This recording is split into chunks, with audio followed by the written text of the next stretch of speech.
And now I'll take that final trip, float on into heaven, give gravity a slip.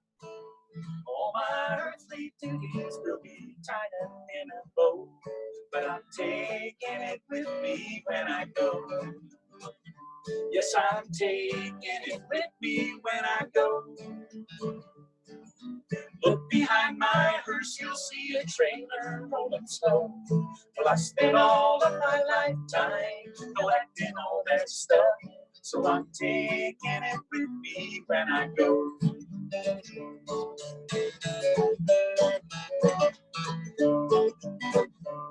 Well, I'll ride on into heaven in my caddy coupe de ville.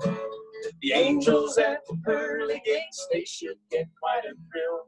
St. Pete will say to me, son, hey, that is one sweet ride. And it goes well with that blonde that's sitting by your side. I said, I'm taking it with me when I go. Look behind my hearse, you'll see a trailer rolling slow. Well, I spent all of my lifetime collecting all that stuff, so I'm taking it with me when I go.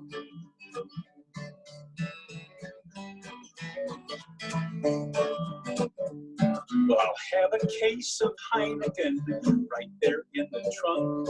Well, I spent my whole life in these bars, I ain't some kind of monk.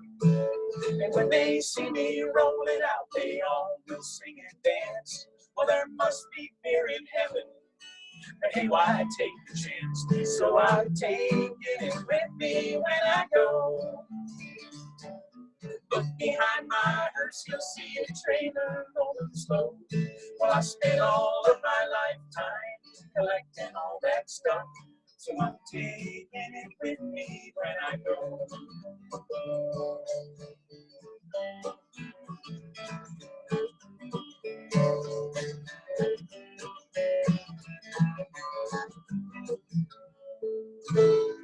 At the reading of my will, you know, a few tears will be shed. It will be both short and sweet, just 2 lines will be read. Well, I hope you will not hold your breath as I decompose, 'cause I'm taking it with me when I go. Yes, I'm taking it with me when I go. Look behind my hearse, you'll see a trailer rolling slow. Well, I spent all of my lifetime collecting all that stuff, so I'm taking it with me when I go. Yes, I'm taking it with me when I go. Yes, I'm taking it with me when I go. I should let Gary explain that one a little bit. No. Continue. No. Go ahead. It beats the alternative. Well, thank you very much, TC, Smythe and Taylor. That was very nice. I appreciate it. Thank We you. appreciate it. Before we get into our featured speaker, I'd just like to read a little bit about him. So Michael John Bristow has been providing neuroscience-based coaching and training to his Fortune 500 clients for over a decade. His international experience and dynamic teaching style make him a highly regarded trainer and coach. He has a track record of success working with a wide range of people, including senior leaders, supervisors, scientists, engineers, customer service representatives, and marketing professionals. Michael John's methods combine the rigor of solid research with the practicality of real-world experience. He partners with his clients to provide tailored learning that meets their specific needs and interests. He helps participants expand their intellectual and emotional capacity to achieve great things at work and beyond. So, without further ado, let me go ahead and welcome our featured guest, Michael John Bristow. All right, thank you. Oh, I see hands clapping. Oh, I'm so honored. Happy quarantine, happy Zoom, everybody. What fun it is to do meetings this way rather than in person. Thank you for the introduction. My name is Michael John. Hello. The accent is South African. The rest of me is American. We moved to Utah when I was but a wee lad. And I don't think there is any bigger culture shift one can experience than to move from South Africa to Utah County, which is where I still live and where I am shouting out to you all today. Let's see, that's me. I don't really want to talk that much about me because we have a really fun topic today. Oh, my academic background is cognitive neuroscience. I hold degrees in cognitive neuroscience and was a research neuroscientist until I found myself in the public speaking world instead. I discovered that I like sharing research with others much more than I did actually doing the research myself. So I am a public speaker for a living, and a dear friend of mine invited me to join you lovely folks here today. And so here I am. And like a good neuroscientist, I want to start with some research. One of my all-time favorite studies that actually came out of the field of psychology. What psychologists did was they took a bunch of participants, which for this would have been probably undergrad students, the classic guinea pigs for most psychological and neuroscience studies. And they put them in a room with nothing except a machine where if they pushed a little button, they would get an electric shock. And it was not a small electric shock. It was a genuinely painful electric shock. And they were told that they were going to be left alone in the room for 15 minutes. Now, before they were left in the room, they were asked, how much money would you pay to avoid being shocked by us? And every single participant said they were willing to pay a fair amount of money to avoid the shock. When psychologists left the room and left them in there for 15 minutes, 67% of the men and 25% of the women shocked themselves. And most people shocked themselves multiple times. And again, this was not a mild shock, but they were so terrified about the idea of just being alone with their own thoughts that they would rather experience significant physical pain. One poor guy shocked himself every 7 seconds for the entire 15 minutes. That's how terrified he was over just sitting with his own thoughts. Now, why men did it at a rate more than double women, we have no idea. That would have to be a subject for a future research study. But it's always stuck with me that even though these people said they were willing to pay a fair amount of money to avoid being shocked, they were so ready to shock themselves when they were found stuck with their own thoughts. Today's topic is isolation and the neuroscience of managing quarantine. I have never been much of a lecturer. I do not teach in an academic setting for that exact purpose. So even though this is a Zoom meeting, and it does make this a little tougher, please feel free to unmute yourself at any time, raise your hand, ask questions, make comments. You don't have to wait for the end. And in addition to unmuting yourself, at the bottom of the Zoom window, you can open a little chat window. Go ahead and make sure that chat window is open. You can use that to ask me questions, to share concerns, et cetera, et cetera. And I'll type a few key points or questions that I might have for you in that same chat window. So go ahead and make sure that is open as well. Because it is extremely unethical for us to isolate humans and see the long-term effects, really the longest we're allowed to do it is about an hour, and that's all an ethics board will allow. So because we can't create research environments to do this, we have to look at the criminal justice system, where we do in the United States use a fair amount of solitary confinement. Now, solitary confinement as a punishment is actually quite new in human history. It began, surprisingly enough, with the Quakers in the 1800s. Yes, the friendly, happy Quakers are the ones who started modern solitary confinement. The Calvinists, which should be less of a surprise, the Calvinists really liked the idea of isolation as a punishment as well. So for solitary confinement, you can blame the Puritans, surprisingly enough. Now, solitary confinement was considered a bad idea, essentially from the very beginning. And a solitary confinement case made it to the US Supreme Court in 1890. And the US Supreme Court said that it reduced physical and mental abilities and called it barbaric.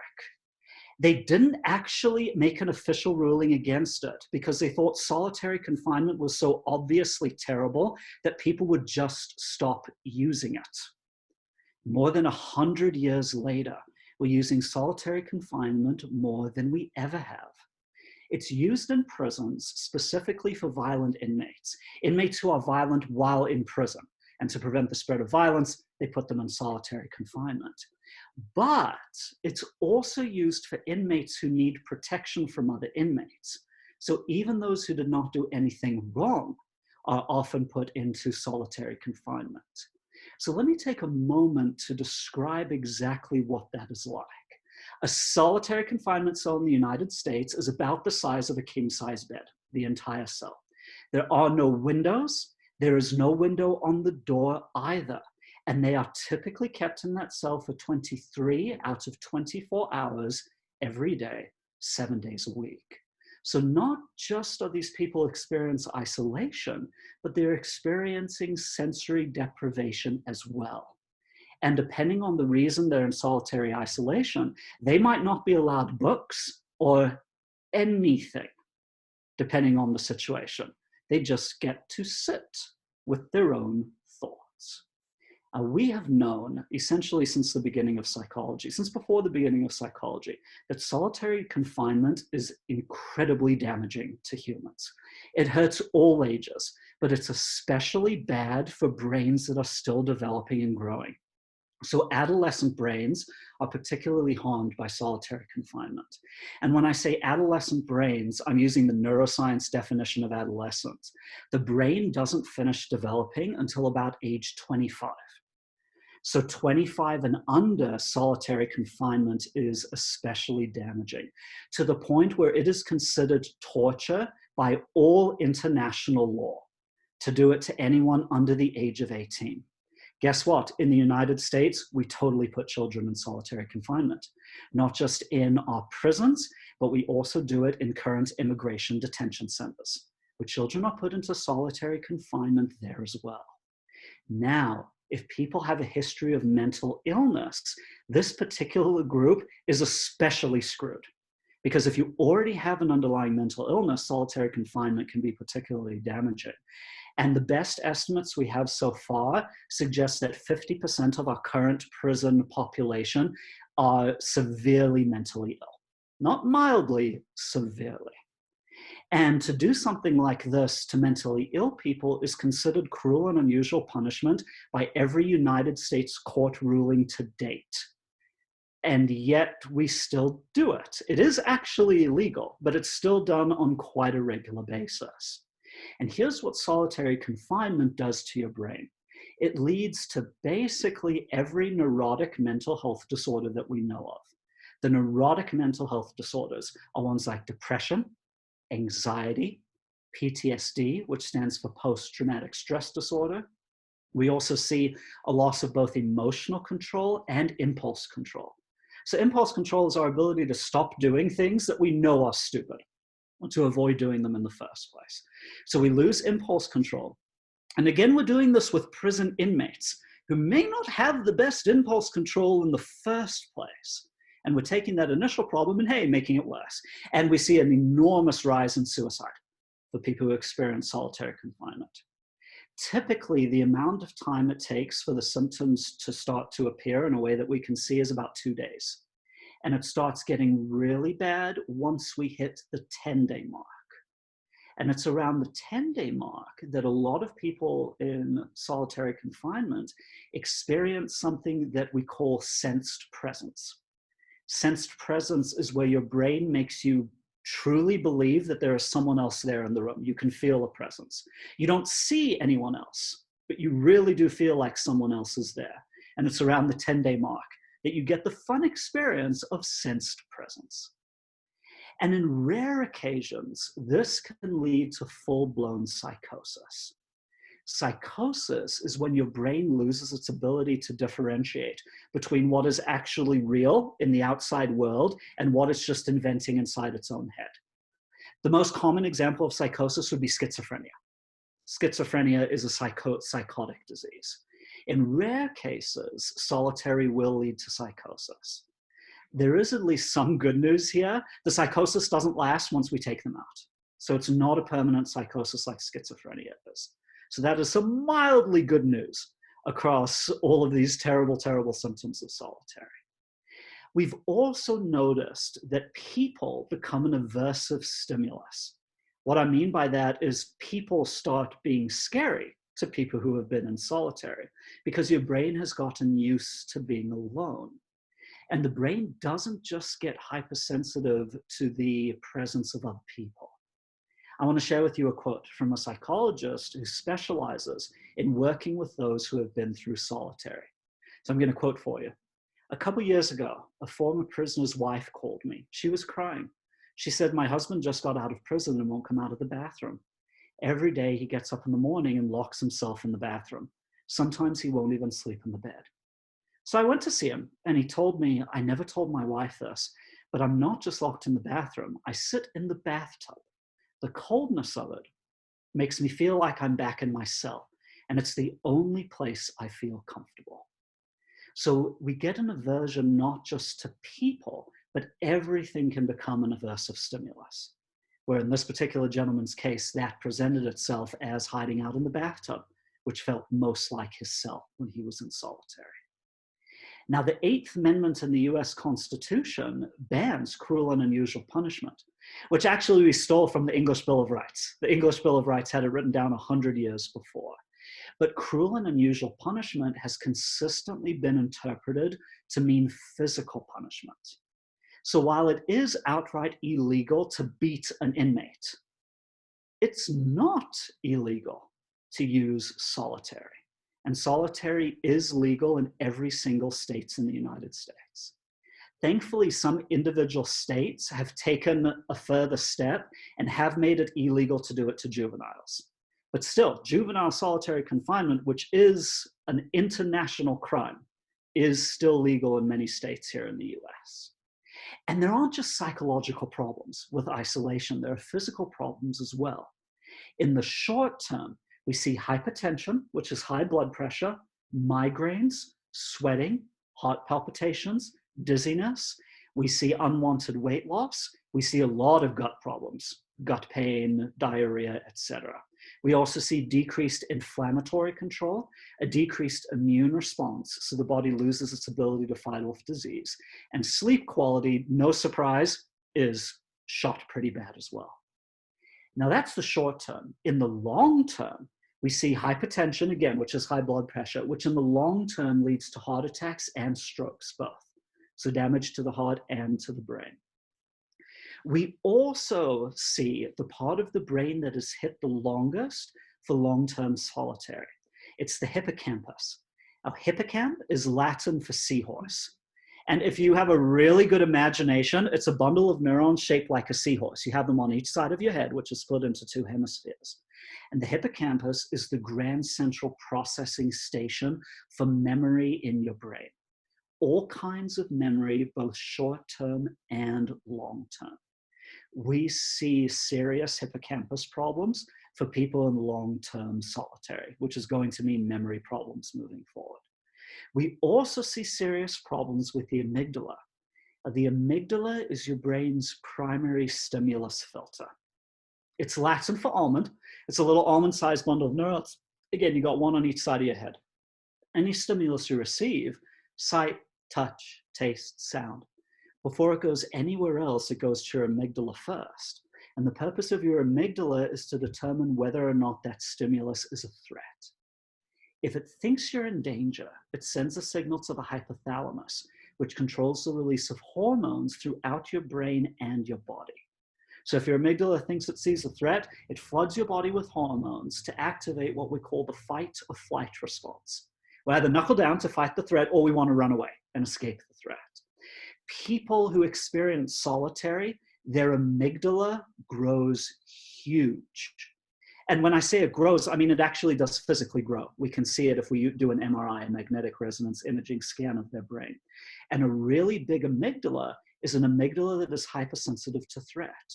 So a person with an enlarged amygdala is more likely to experience PTSD, is more likely to lash out violently to a perceived threat, etc., etc., etc.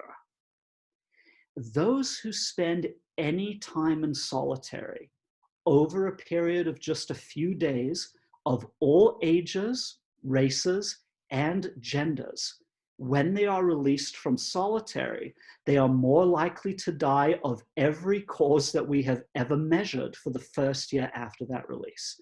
More likely to die of accidents, more likely to die from violence, more likely to die from health problems, more likely to die from everything. The overall percentage is if you've been in solitary to die overall than the general population. And here's some worse news for you.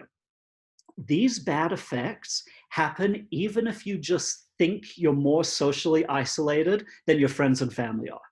So even if you're not actually isolated, but you think you are, your brain goes into an interesting little depressive spiral, and you start to have some of the same effects as people who are in actual solitary confinement.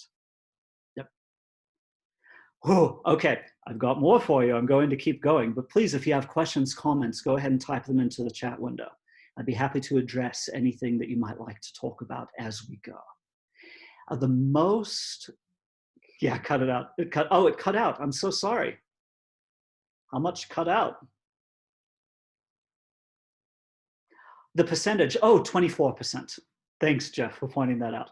So 24% more likely to die overall your first year out of solitary.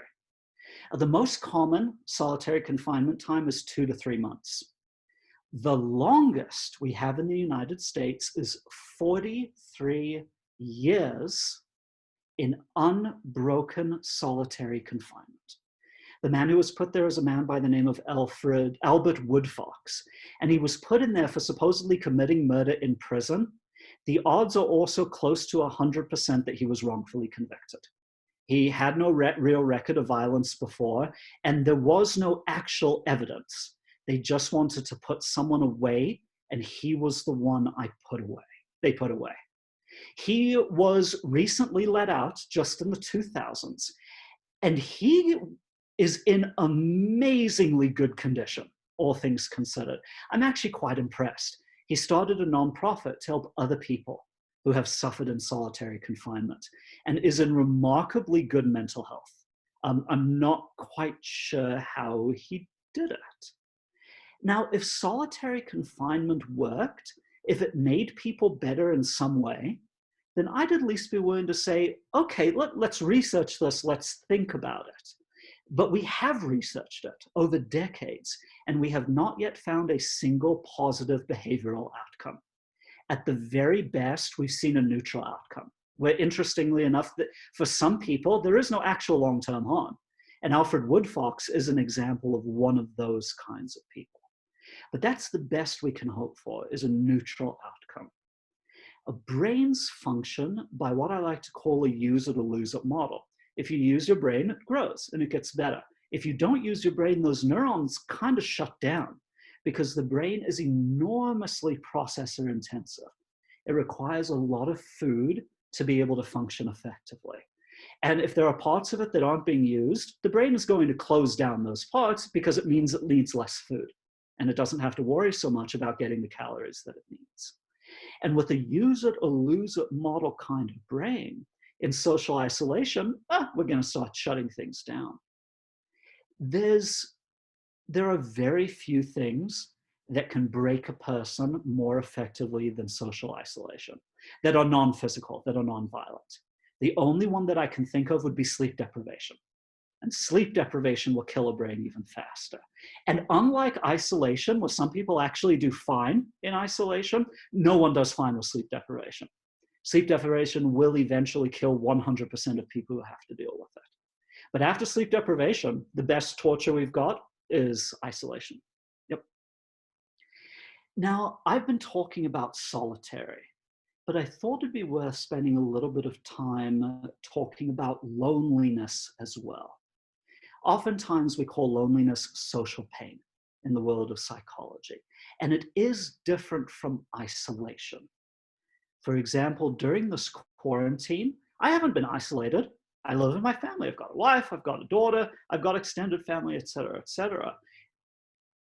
But I have felt rather lonely because I am disconnected from a lot of friends and family who I used to see pretty regularly before. you can feel totally lonely even when being surrounded by others. You know that experience where you're at a party, but you're not connecting with anyone. And so you just kind of sit against the wall and hope something will change. That can be quite painful. And you can be in total solitude and not feel lonely.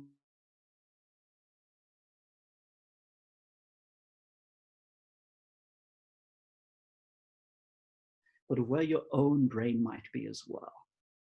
And so to help people in psychology, we take a look at what might cause someone to feel lonely or not. It says my internet connection is unstable. So if I cut out, yeah, there we go. It cut out again, thank you. Let's see, I was talking about loneliness. I said you can feel lonely around others. You can also feel not lonely in total solitude. Some people are quite happy in solitude. And the best predictor of whether or not someone feels lonely. Actually, I'll let you folks guess. Type in the chat window. What do you think is the best predictor of whether or not someone feels lonely? I'll be very impressed if someone can guess this. And while you, oh, Jeff, introvert versus extrovert? Nope, but that's a very good guess. And while everyone's thinking, Victoria, is there a movement to ban solitary confinement in the US? Actually, there are multiple ones, and they're quite big. And they're more powerful than a lot of movements because it's not common that 100% of medical researchers agree, but this is one area where that is true. No one thinks that solitary is a good idea. And so I am genuinely hopeful that it'll be eliminated eventually. It should be. Solitary confinement is insane. It's taking brains that are already broken and possibly violent and almost guaranteeing that they will become more broken and more violent, which is not a victory for anybody in this particular case. Thank you for your question. Big Wave Dave, ability to meditate, good guess, but no. Level of creativity, nope. I'll give it to you folks. It's how poor you are. The biggest predictor of whether or not someone says they feel lonely is if they are poor. Yep, by a significant margin. By a very wide margin. But now no researcher actually expected that to be the results. So we were all quite surprised. And when I came across the research myself, I was quite surprised as well. The second biggest cause of feeling lonely is not having work, which no surprise would be tied to poverty, but there's a social connection with having work as well. What we found is poverty leads to basically the same effects as long-term solitary confinement, both mentally and physically. We see an increased range of psychoses. We see all the physical damage from heart attacks to strokes to hypertension, everything else for those who are struggling in poverty. One researcher decided to compare it to smoking, and she found that loneliness has a negative health impact that's roughly equal to smoking 15 cigarettes a day. 15 cigarettes a day, or be poor and lonely. The effect is essentially the same. We have also found that men are much more likely to feel lonely than women are, for whatever reason. So we do see a bit of a gender difference there as well. I see a question. Do poor people do better or worse in isolation? I don't know of a study that shows that. That's a really good question. I think the odds are good. There might be something there, but I don't know. The challenge with being in poverty is they're already doing so badly that I don't know how much worse they could get if they were put in isolation. I don't know how to answer that question. It's a good question. If you want me to find out, I could find out and get back to you, but off the top of my head, I'm not sure. Now, here's what ties loneliness and isolation together. Both are essentially forms of sensory deprivation. Specific sensory deprivation, feeling like we are deprived of the human connection that we need to feel good. And the worst kind of sensory deprivation for a human brain is bar none not feeling social connection. Now, evolutionary researchers spend a fair amount of time trying to figure out why humans evolved big brains in the first place. Because evolutionarily, it's not actually a good strategy. It's why the overwhelming majority of animals don't do it. And the reason is what I said earlier, the brain is enormously processor intensive. Even though it only weighs 3 pounds, It consumes more than 20% of all the food and energy that you take into your body. And that's at rest.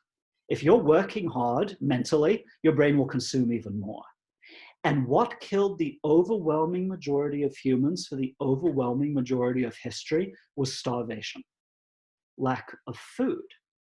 And so growing an enormous brain under a condition where food is scarce was not an evolutionary sound strategy, or at least it's not most of the time.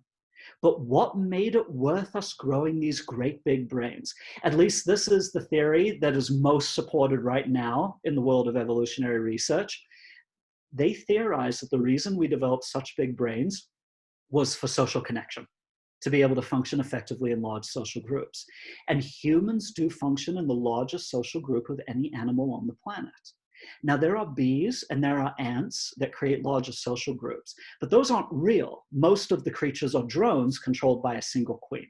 So we don't count those as social groups. Among real thinking creatures, humans have by far the largest social group. And we have worked in larger social groups for thousands of years than other animals. And when we see other animals that work in big social groups, that's where we also see the biggest brains.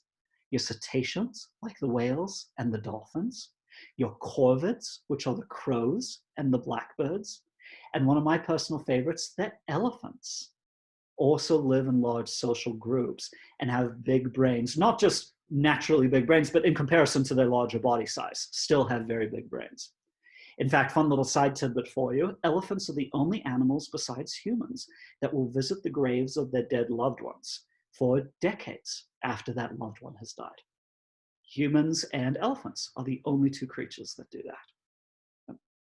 So our brain is essentially built from the ground up to foster social connection.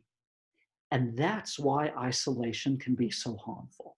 We take away other senses, we get some interesting effects, but it's only when we take away social isolation that we see genuinely harmful, damaging effects.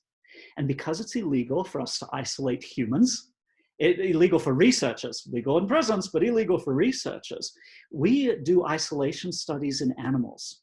And I have done myself some of those isolation studies in animals.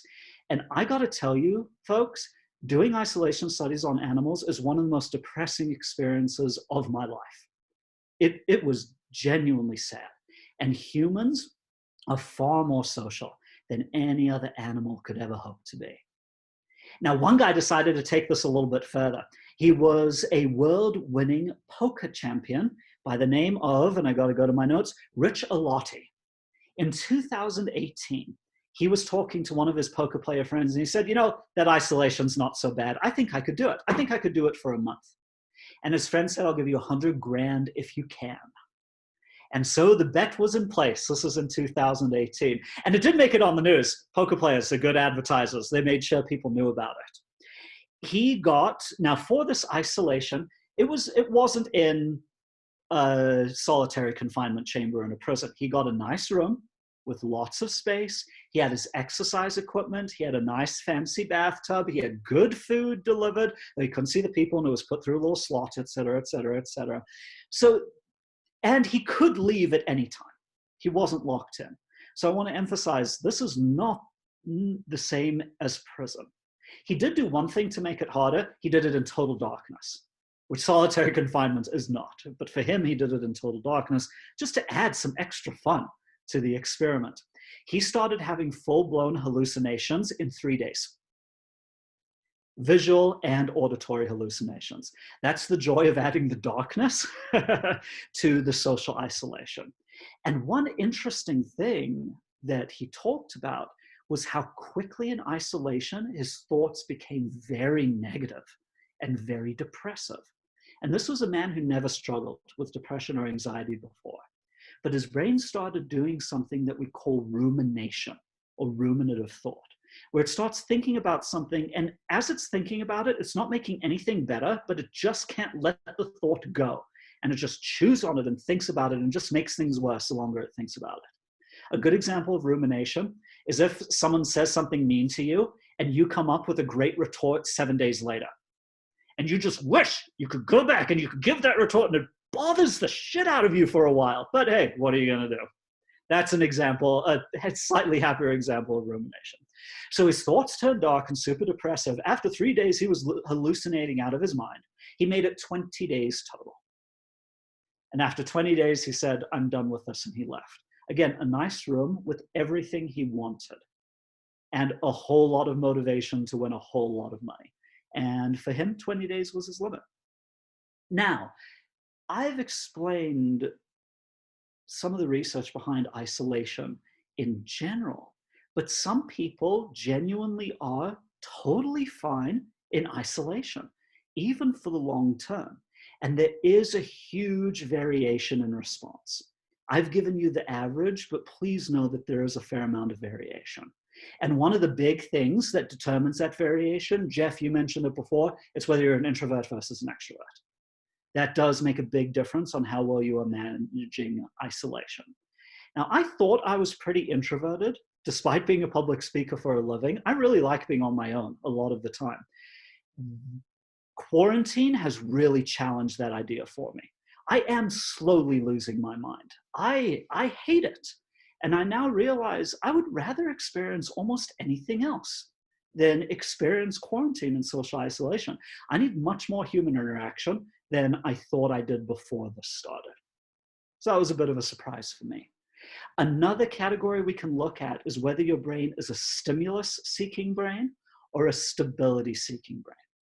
Some brains love stimulus. These are your bungee jumpers. These are your skydivers. These are the ones who like to go rock climbing without ropes. Those are your stimulus seekers. The stability seekers are the ones who like to find a home and then stay in it for decades or even their entire life, who like to have a safe, comfortable, secure, and sturdy place. Now, everyone's a combination of both, but you can think in your own head whether you lead more towards the stimulus side or whether you might lead more towards the stability side. Isolation is especially hard for the stimulus seekers, which is no surprise there. Another good thing to look at is emotional stability. The more emotionally stable you are, free from depression, anxiety, et cetera, the more we are able to manage isolation. Independence is another category we look at. Some people are super independent, some aren't. And interestingly enough, friendliness. Friendlier people, keeping it separate from extroversion, friendlier people are actually able to manage isolation better than people who are unfriendly. Yep.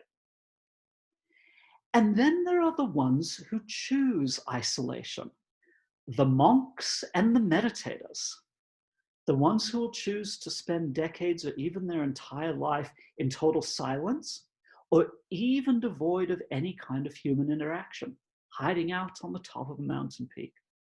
And not only do they not do poorly, but across many measures, they do incredibly well. If we want to go way back historically, and this is not scientific at all, but at least with stories, the Buddha would be a wonderful example of this.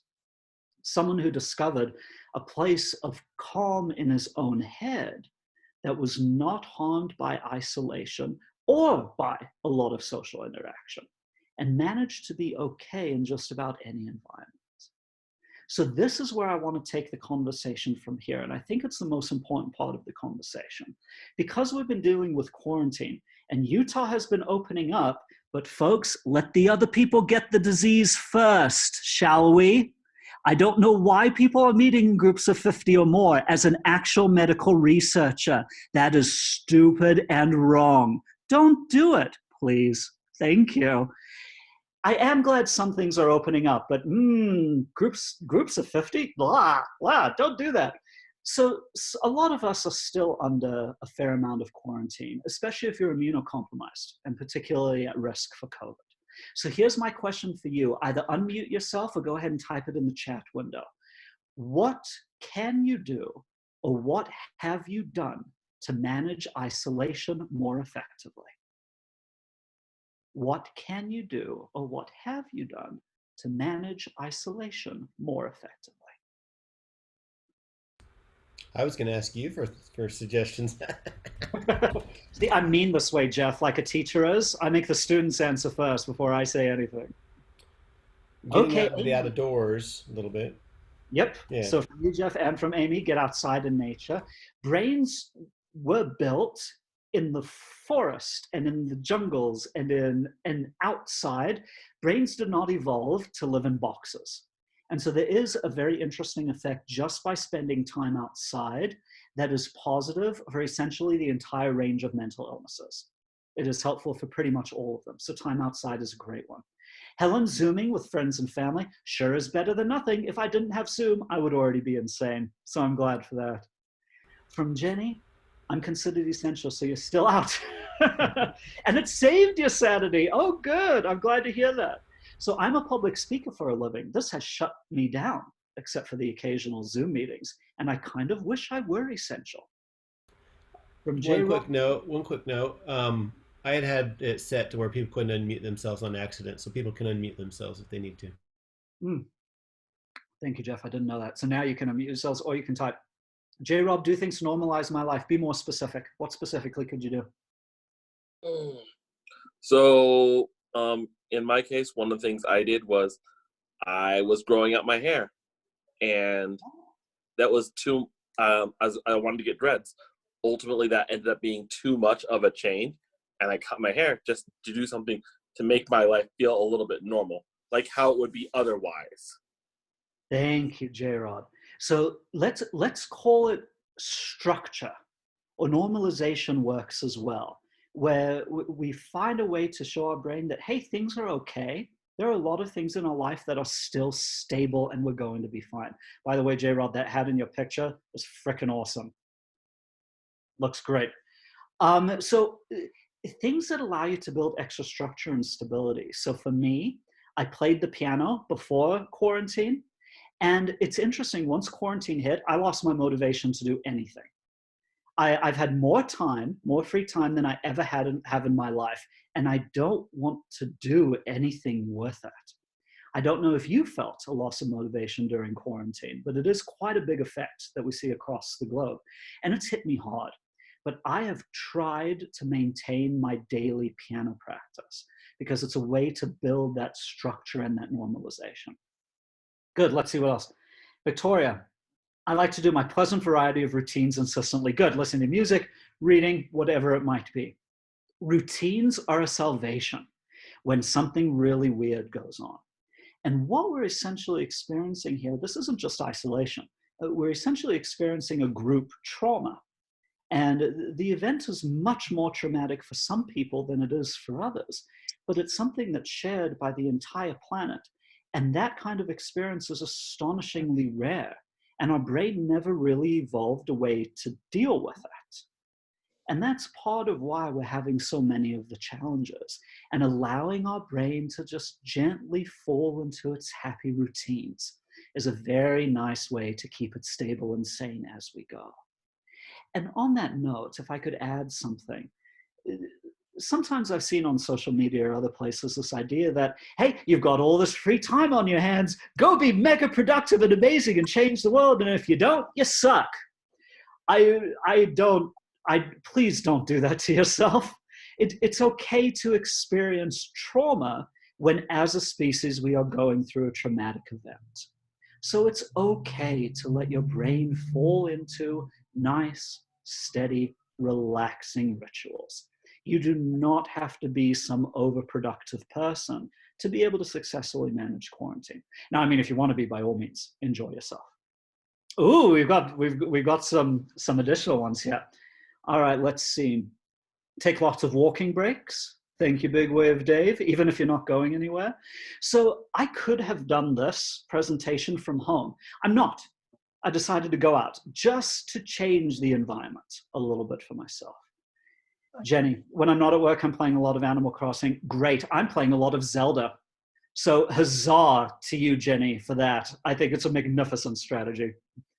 Anna got back to sleeping at night instead of staying up very late. Great. My wife has actually experienced the same genuinely positive effect. She used to get 6 hours of sleep a night or less, which is not enough sleep for the majority of people. For the first time since I have known her, she is getting a normal human amount of sleep, which, hey, positive effect. All right, we got a big one, background story. I'm I'm sorry, I grew up in an abusive and neglectful home. Largest part of my trauma was caused by isolation. A lot of time when we think of abuse, we think of physical and mental abuse, but in neuroscience, neglect is equally abusive and treated accordingly. Wealthy community. Worse to be poor in a wealthy community than poor in a poor community. Still dealing with the trauma. Thankfully, brain sciences have been able to help you. Good. Meditation, focusing on feeling good just for the sake of it. Good, because our brains like to go to the negative to be safe. There's something called negativity bias. Our brains are much more likely to focus on a negative thing than on a positive thing that's even more positive than the negative thing. It's programmed into us. So good, I'm glad to see that. Practicing positive emotions just to have them. Easier said than done. Rituals are important. John, Rebecca, both of you, whoever that was, thank you for sharing that. I appreciate that. Amy, separating my physical workspace from my living space. Good, which allows you to organize your mind. I like that. Thank you, everyone. All wonderful strategies. I'm going to go to my cheat list just to see if I have anything to add. Let's see. You know what? This list is actually very good. I'll add just a couple of things. We have found that interventions focusing on better managing on negative thoughts do have a better effect against isolation than increasing social interaction, interestingly enough. So it even more than just seeing more people, putting together strategies to manage our negative thoughts makes a big difference. And something you can do, especially if you're finding this particularly difficult, go see a counselor, see a psychologist, assuming you have the financial means to do so or if it's covered by insurance. We neuroscientists love psychologists. We think we're better than the psychologists because we're the neuroscientists, but we love what they do. Neuroscientists aren't going to help you get out of a mental health disorder, but the psychologists will. And just having that person to talk to help you find new ways to think your way through negative thoughts can be enormously effective, particularly for isolation. Another thing you can do is join groups and meet together on Zoom, like this wonderful Oasis that I'm so glad to be here for today. Those can be very helpful as well. Antidepressants do actually help with feelings of isolation, we have found. Antidepressants have a lot of negative side effects, depending on the kind of brain you have. So don't rush out to get them. But if you are finding yourself genuinely depressed, and talking to others or seeing a counselor is not enough, antidepressants do have a direct impact on isolation and loneliness. Let's see. Oh, one thing that has been talked about a little bit, but not much, physical exercise, especially aerobic exercise. So you have two types. Aerobic is where you're sweating, like running. Anaerobic is where you're not sweating, like lifting weights. Well, if you lift enough, you're going to sweat there too. Anaerobic exercise is helpful in some other ways, but for managing isolation specifically, aerobic exercise, the kind of exercise that makes your heart pump fast and makes you sweat, has a good effect on the brain. Let's see. And then the one other that I'll add, take time away from the people that you are stuck with. If you're at home with others, no matter how much you might love them, time away can be genuinely helpful. Don't feel bad about taking that time. My wife and I each do it every day. Every single day, each of us leaves the house and gives the other person space, just to make sure that we have that time. So to summarize, isolation is bad for the brain and it's bad for the body. Loneliness is bad for the brain and bad for the body. We talked about the fact that there are some isolation stable personalities who do seem to do naturally better in isolation. And we wrapped up today with some specific things that we can do that I hope will help us in times of isolation as well. So here's your homework assignment. I always love to give them. Your homework assignment is to please do something different moving forward. And start doing something different within the next 3 days. If you don't do it in 3 days, it's probably never going to happen. Big or small, doesn't matter.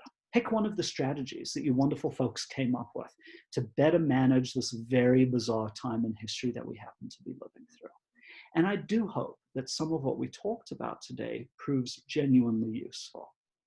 I teach a weekly class on neuroscience that is free. It's held every Saturday at 2 p.m. It's called Brain Basics. I put the web address for you in the chat room. It's for an hour every Saturday. I do it every Saturday on whatever topic I feel like or whatever topic people ask for. So this class that I shared today is a miniaturized version of what I taught for Brain Basics. But we cover everything. We talk about psychopaths. We talk about human bonding and sexuality. We talk about the nature of free will. We talk about good hard neuroscience, like different neurotransmitters. Right now we're doing drug days, and this next Saturday we're talking about cocaine and the effects of cocaine on the brain and the body. It is totally free, and I plan to keep it free forever. So anyone is welcome to join should they do so. The link is already right there in the chat window, meetup.com/brainbasics. So everybody, thank you. It's been a pleasure to spend this time with you. I hope you enjoyed.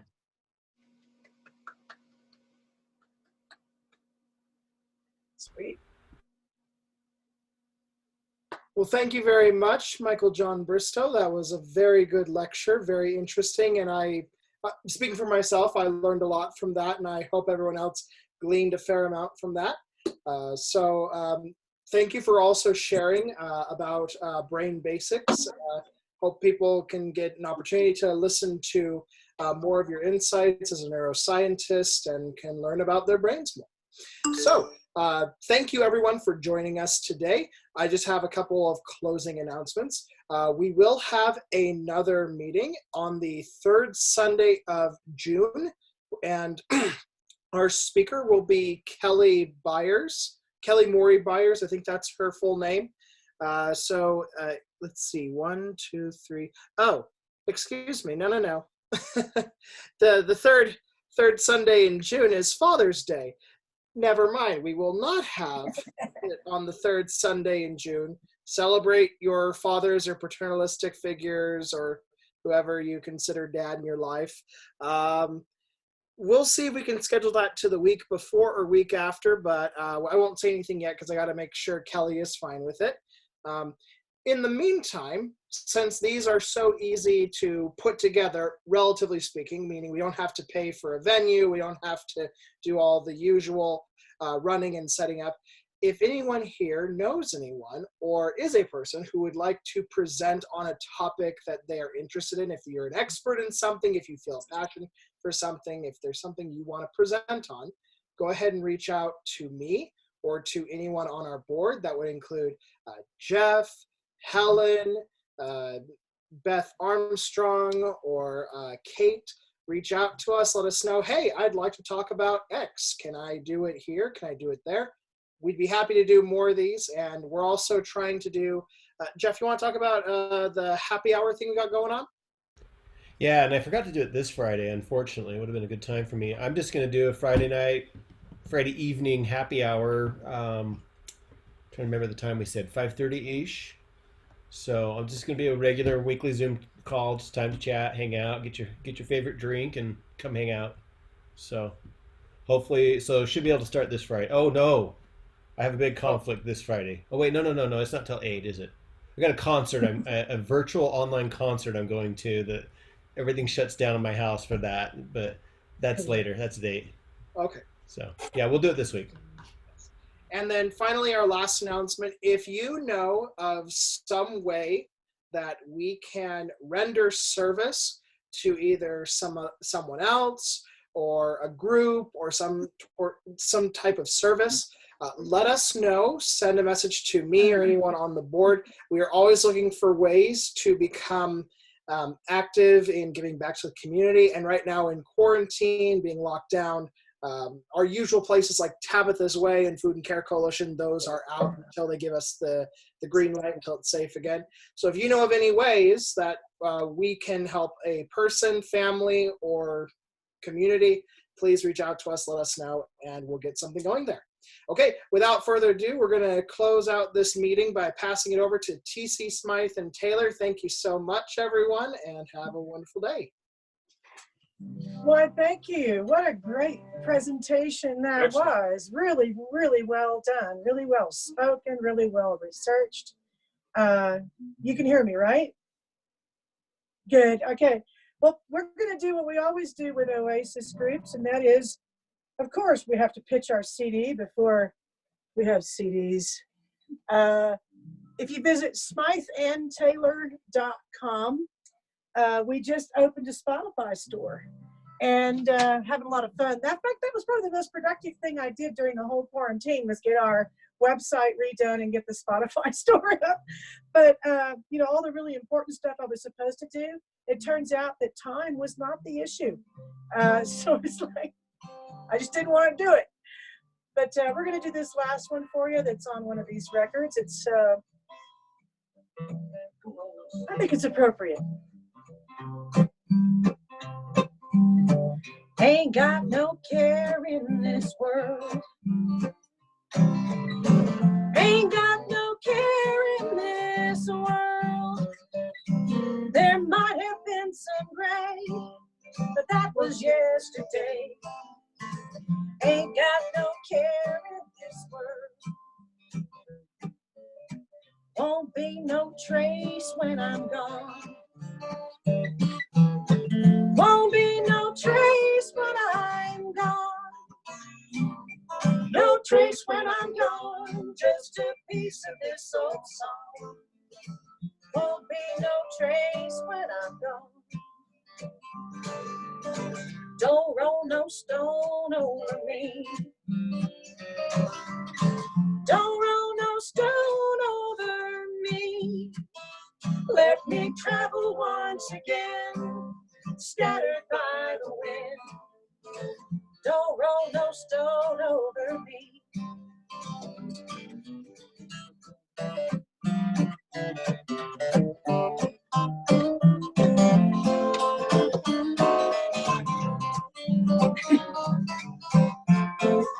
You were practicing guitar during quarantine, aren't you?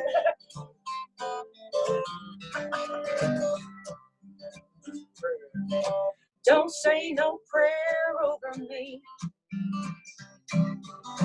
Don't say no prayer over me. If he's up there in the blue, he's got better things to do. Don't say no prayer over me. The world will continue to spin. The world will continue to spin. And if you think it won't, then you better think again. The world will continue to spin. I got no more left to say.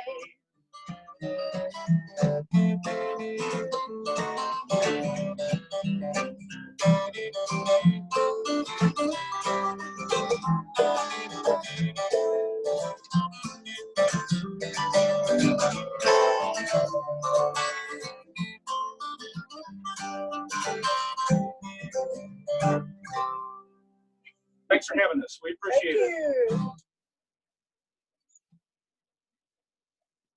Thank you so much. We really appreciate it. If anyone wants to stay after and socialize, I don't know, Jeff, are you just going to keep hanging out and let people talk? I can. Okay. So, yeah, feel free to unmute and do video, whatever you'd like. And if you got to go, you got to go. But thank you all for coming. And thank you again, TC, Smythe and Taylor. Woo! And even though he's not here,